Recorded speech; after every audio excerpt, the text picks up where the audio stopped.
અમૃત પુષ્પ કેન્દ્ર રાજકોટ ઉમેશ કામરિયા. હવે આ ભાઈ 15 દિવસ પહેલાં એમના તમારા મમ્મી થાય ને, મમ્મીને લઈને આવ્યા હતા અને પાછા આજે રિપીટ અમૃત પુષ્પ લેવા માટે આવ્યા છે. એને શું તકલીફ હતી અને શું ફાયદો થયો એના શબ્દમાં સાંભળીએ. તમારું નામ? મારું નામ વિપુલભાઈ કાથરોડિયા, ગામ? ગામ રાજકોટ. હવે તમારા મમ્મીને શું તકલીફ હતી? મારી મમ્મીને આંતરનું કેન્સર હતું. હા. જે ઘણો ટાઈમથી પેલા કબજિયાત ને એવું રહેતું હતું. હા. પછી મેં હોસ્પિટલે બતાવ્યું, ત્યાંથી રિપોર્ટ કરાવ્યા. હા.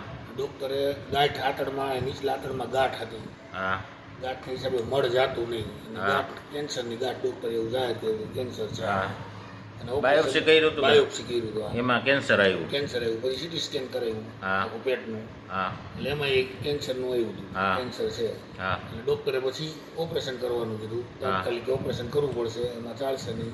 તાત્કાલિક? હા. છેલ્લા 7-8 રજામાં એને આપણે એવું કીધું હતું કે રજા પહેલાં આપણે ઓપરેશન કરવું જોઈશે, નકર નહીં મેળ આવે. હા.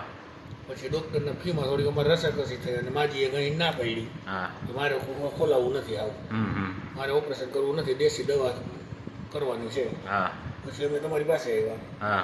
મિત્રએ તમારો રેફરન્સ આપ્યો. હા. ત્યાંથી તમારી પાસે આવ્યા. ત્યાંથી અત્યારે કેટલા 15 દિવસ થયા? હા, 15 દિવસ થયા. 15 દિવસ જેવું થયું. એટલે જે કબજિયાતનો પ્રોબ્લેમ હતો, દિવસમાં 20 થી 25 વાર જતા. હા. એટલે કે આપણી દવા ચાલુ કર્યા પછી 6-7 વાર અત્યારે જાય છે. હા. પણ હવે રેડી થવા માંડ્યું છે. 3 દિવસમાં જે એને મળ ભેગું લોહી અને રસી એ આવતું હતું, એ આપણી દવા ચાલુ કર્યા પછી ત્રીજા દિવસે એ બંધ થઈ ગયું. ત્રીજા દિવસથી જ બંધ થઈ ગયું? અત્યારે બંધ થઈ ગયું. દુખાવો ઝીણો ઝીણો પેટમાં વીટું આવતી ના તેને બધું થતું, એ હાવ બંધ થઈ ગયું અત્યારે. ટૂંકમાં હવે ઓલું જે 20-25 વખત જવું પડતું હતું, ગાંઠ જે મળને આવવા નહોતી દેતી, થોડું થોડું આવે જવું પડતું, એ અત્યારે કેટલી વાર થઈ ગયું? અત્યારે ખુલાસા જેવું થઈ ગયું. માજી અત્યારે એમ કે છે કે ખુલાસા મજા આવે, પેટ ટૂંકમાં સાફ થઈ ગયું, હળવું થઈ ગયું. સાફ થઈ ગયું, હળવું થઈ ગયું. હવે ફાયદામાં શું શું બીજું? ફાયદામાં અત્યારે પહેલા કરતા સ્ફૂર્તિ સારી આવી ગઈ. ખાવા પીવાનું? અને ખાવા પીવાનું બધી રીતે જમવા માંડ્યા. પહેલા શું પહેલા જમતા ને તો પેટ ભારે ભારે રહેતું, હા, પચતું નહીં ને એમ નીકળતું નહીં. એટલે અત્યારે બધી રીતે વ્યવસ્થિત છે. અને અહીંયા આવ્યા તે દિવસે ઉલટી ચાલુ હતી? હા, તે દિવસે ઉલટી ચાલુ હતી. અહીંયા ચાલુ હતી. પછી અહીંયા મેં એક વસ્તુ આપી, એક જ દાણો દીધો, ઉલટી બંધ. ઉલટી બંધ થઈ ગઈ. પછી ઘરે જઈને સીધા જઈમાં? પછી ઉલટી નથી થઈ. પછી 10-12 દિવસ થઈ ગયા. હા. પછી ઉલટી નથી થઈ. તમે કંઈક દવા 3-4 દિવસ પહેલા લઈ ગયા હતા, પછી માજીને લઈને આવ્યા હતા ને? મેં કીધું હતું કંઈ લઈને આવજો જોઈને. પછી તે દિવસે ઉલટી ચાલુ હતી, તે પછી થઈ જ નથી.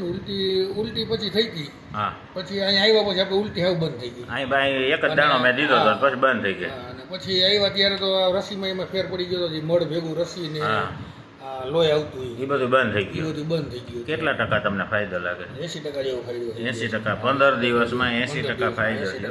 આંતરનું કેન્સર હતું અને ગાંઠ હતી. હવે મળ પાસ થવા માંડ્યું એટલે એનો મતલબ કે ગાંઠ વૈગળી, નકર આવતું જ નહીં. ગાંઠ નડતી હતી. અત્યારે ટૂંકમાં ખુલાસાથી ઉતરે છે. હા, પેલા આવતું જ નહીં ને. 20-25 વખત જાય ત્યારે એને પેટ સાફ થતું, તોય થતું નહીં. બર કરે એટલે લોહી ને એવું બધું આંતરમાંથી રસી ને બગાડ બધું આવતો હતો. હવે એનો મતલબ કે જે આજે 5 કે 4 કે 5-6 વખત જાય, જે પેટ સાફ થઈ જાય તો ટૂંકમાં ગાંઠ નાની થઈ હોય. આપણે અત્યારે હા, બરાબર ને? બીજાને શું કહેવા માંગો તમે? બીજાને બસ કે કોઈ આમાં ઈલાજ કરવામાં દેશી ઉપચારમાં અહીં આવજો, ડૉક્ટર પાસે જતા નહીં. ડૉક્ટર પાસે જાઓ ને નક્કી નથી કેટલું. મને તો અનુભવ થઈ ગયો. 4 લાખના પેકેજથી 2.5 લાખના પેકેજ સુધી આવી ગયા હતા. ભાવનું આવી રીતે હાલે. 4 લાખ કીધા હતા અને 2.5 લાખે આવી ગયા હતા. અને તમે આ ભાગ્યશાળી એટલા કે તમારા મમ્મી એકદમ સ્ટ્રોંગ હતા કે મારે ખોલાવવું નથી, આયુર્વેદિક થી થાય તો કરવું છે. ફાઇનલ ના જ પડી દીધી. છેલ્લે મને એમ જ કીધું કે બારી ઠેકડો મારી દાખલ કરજો. નકર તમે તો એવું જ કહેતા હતા કે ઓપરેશન કરાવી નાખી, કાંઈ આ કરવું. પણ હવે તમને શું લાગે? ના, હવે બહુ સારું અત્યારે. ઓપરેશન ન કરાવ્યું એમાં ફાયદો થયો? ઘણો ફાયદો થઈ ગયો. સ્ફૂર્તિમાં એવા આવી ગયા છે. અને ઓલું ઓપરેશન કરાવ્યું હોત તો વધારે તકલીફ વાળું. ઓલી કોથળી એક તો બાઈને રાખવાની કહેતા હતા. અને શેક ડોઝ પાછો ચાલુ કરે. એટલે મેન તો એ જ પ્રોબ્લેમ હતો, શેક ડોઝનો. પણ માજી તમારા હિંમતવાળા કહેવાય. આવા દર્દી હોય ને તો રિઝલ્ટ આવે જ. સમજી ગયા? 100%. હજી તમે તો કાંઈ ધ્યાન દીધું જ નથી. મને ખબર જ નથી કઈ દવા કેવી રીતે પીએ. બરાબર છે. માજી એની રીતે કરે છે. તમે આજે આવ્યા, મેં તમને પૂછ્યું કે કાંઈ ખબર નથી. માજીને તમે કીધું એટલું અમે એને લઈ આવી દીધું ને કરી દીધું. હવે પાછા 4-5 દિવસ કે 2-3 દિવસમાં માજીને લઈને આવો, પાછા આપણે એને પૂછીએ એના મોઢેથી કેટલો ફાયદો છે, શું છે. બરાબર? તમને આટલો ફાયદો દેખાય છે. અને અત્યારે શ્યોર ઘણો ફાયદો છે. જય દ્વારકાધીશ.